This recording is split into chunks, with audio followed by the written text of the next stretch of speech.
Hi, everybody. I'm coming to you from my home computer this afternoon. I've been going back and forth trying to think of some ways to do the tech videos.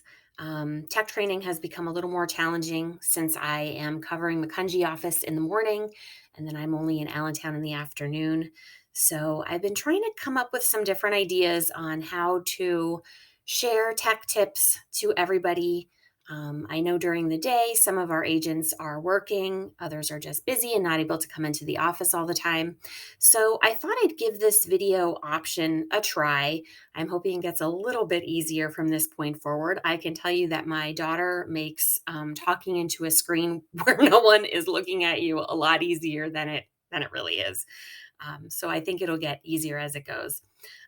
So first today, I'm going to go over a seller's report. The first couple videos I do, I think I will focus on different apps and things that the company provides for listings.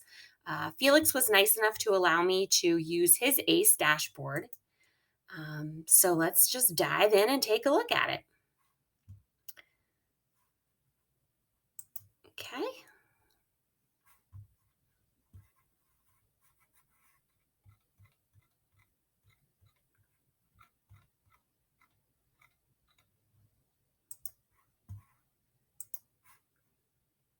All right. So once you are in your ACE screen, you will go ahead and click on listings.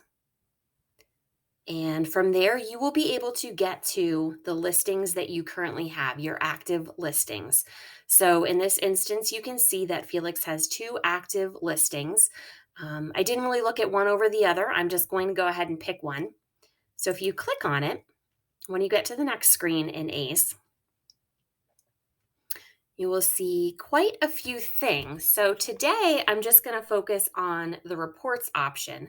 But when you're in here, you will see a lot of different things that you can do when you have a listing. First, before I get into the report, I wanted to scroll down and show you. I know this is sometimes a question, and this is a good thing to be able to tell your clients. This part that says listing syndication. This is all of the sites and apps that their listing will be shown on.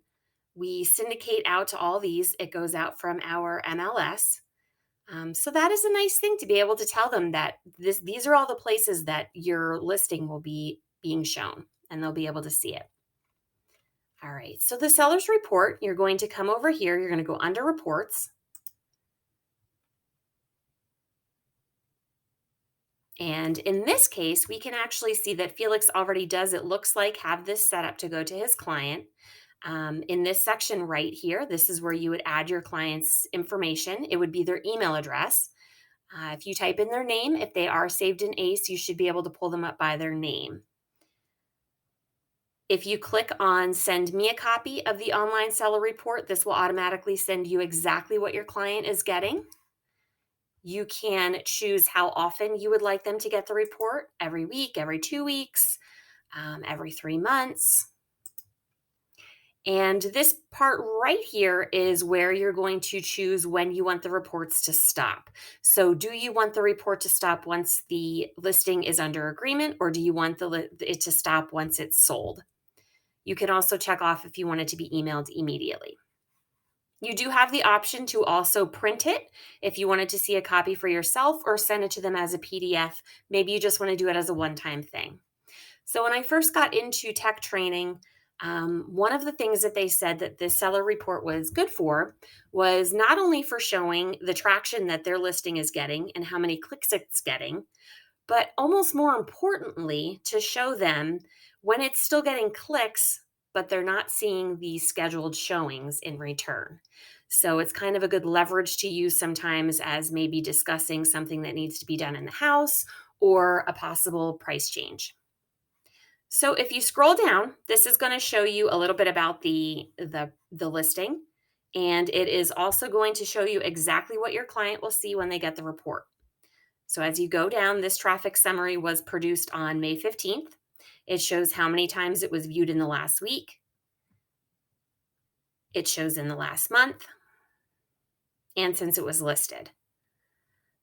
This graph is pretty good to show when it came on the market, how many times it was looked at, as to now how many times it's being looked at. The report will also show nearby properties that are on the market, sold, things like that. So I think that this is a great report. It is not necessary. You don't need to sign your clients sign you don't need to sign them up for it. They aren't signed up automatically for it, but it is something to think about. I think it's a great feature that you can set up as soon as you have a listing so that they are getting the information. They're seeing how many times their listing is being looked at. Again, you can stop it whenever. And if your client isn't interested and they come and tell you, all you have to do is stop it. So, if you have any questions, by all means, feel free to reach out to me. I'm always willing to sit down and set up a time to talk about any of our technology platforms. Coming up, you may have gotten your emails today from Kelly Link about BHHS Connect. I highly recommend trying to take some time and dig into BHHS Connect. I know it's overwhelming. Honestly, I'm learning it too. It's overwhelming for me, but the best thing to do is just let's dive into it together. Linda and I are planning on scheduling an in-person training on BHHS Connect probably towards the end of the month, maybe beginning of June, but we definitely are going to be setting something up in our office. But Kelly Link, and as our regional trainer, has also set up some Zooms for upcoming classes all on BHHS Connect. So I'm going to try and do maybe one of these videos a week.